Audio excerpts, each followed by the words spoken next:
ডিএমপির বিশেষায়িত কেনাইন স্কোয়াডের 3টি কুকুর নিলামে বিক্রি হয় 6,30,000 টাকায়। তাদের মধ্যে 2টি কুকুর স্যাম ও ফিনকে তাদের নতুন মালিকের কাছে তুলে দেন কেনাইন স্কোয়াড। তবে নিলামে সর্বোচ্চ দাম 5,60,000 টাকায় বিক্রি হওয়া কুকুর কোরিকে নিতে আসেনি ক্রেতা।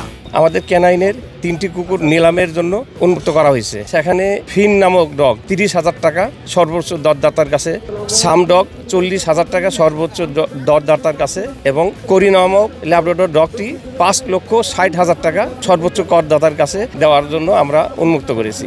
কিন্তু আজকে 27 তারিখ 2টি ডগ হস্তান্তর হয়েছে, ফিন এবং স্যাম। কিন্তু ওই কোরি ডগের ক্রেতা বা উন্মুক্ত দরদাতা সে আজকে অদ্যবধি আসতে পারে নাই। জানি না এটা আসলে কখন নিবে। 5,60,000 টাকা সর্বোচ্চ দরদাতার কাছে আমরা হস্তান্তর করার প্রক্রিয়ায় আছি।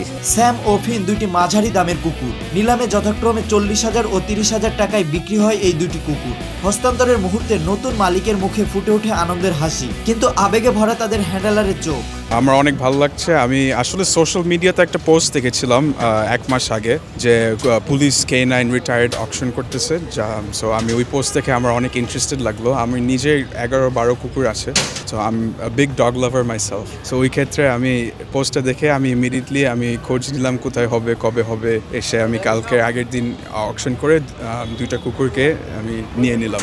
2টা কুকুর টোটাল ছিল আই থিঙ্ক 70,000 টাকা। তারা যেহেতু 9 বছর সার্ভিস দিয়ে আসছে পুলিশের সাথে, they've lived a long hard life, so ওই ক্ষেত্রে I wanted to make sure and ensure যে their last years are comfortable for them, you know, so তারা যাতে, কারণ আর তাদের তো বেশি আর টাইম নাই, তাদের 9 বছর হয়ে গেলে তো আর few years left, so I wanted to make sure that they have the best comfortable life in the, you know, up until they pass.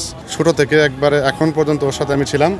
অনেক সুন্দর। এটা বড় অনুসারে কিন্তু সে একটু অ্যাগ্রেসিভ হওয়ার কথা ছিল, কিন্তু আসলে এরকম না। সে খুব আদর একটা ডগ। আদর পাইলে সে একবারে মিশে যাবে আপনার সাথে, এমন অনেক ভালো। আসলে বিদায় মুহূর্তে একটু কষ্টেরই হয়। কষ্ট হইলে তো এটা যেহেতু ডিপার্টমেন্টাল রোলস, এই জন্য দিতে হচ্ছে। তাছাড়া আমার একটু খারাপই লাগছে আসলেই। ওই যখন এই ডগটা আমরা নিয়ে আসি ছোটোবেলা ট্রেনিং করার সময় কিন্তু একাধিকবার সে অ্যাগ্রেসিভ কামড় দিতে চাইতো। বেশ কয়েকবার আমার কামড়ও দিছে। এক পর্যায়ে এমন হয়েছে তা আমার হাতটা পুরো ভিতরে চলে গেছে, কিন্তু সে কামড় দেয়নি। এদিকে সর্বোচ্চ 5,60,000 টাকায় বিক্রি হওয়া যুক্তরাষ্ট্রের ল্যাব্রাডর জাতের কোরির মালিক এখনো উপস্থিত হয়নি। হস্তান্তরের সময় ক্রেতা উপস্থিত না হওয়ায় কোরিকে আপাতত K9-এর সদর দপ্তরে রাখা হয়েছে। কিছু মেসেজে বলতেছে আমার একটু মানি প্রবলেম, যার জন্য হয়তো একটু ইয়েতে পড়ে গেছি, বা এমনও আছে যে আপনারা যদি অন্যত্র করে দিতে পারেন তা আমাদের কোনো দাবি থাকবে না, এরকম বলতেছে। কিন্তু প্রশাসনিকভাবে আমাদের এই মৌখিক ইটা আমাদের গ্রহণযোগ্য না। এদিকে নতুন জীবনের যাত্রা শুরু করলো স্যাম ও ফিন নামে এই 2 কুকুর। অন্যদিকে কোরি অপেক্ষায় আছে তার নতুন মালিকের। নাজমুস সাকিব, নিউজ 24, ঢাকা।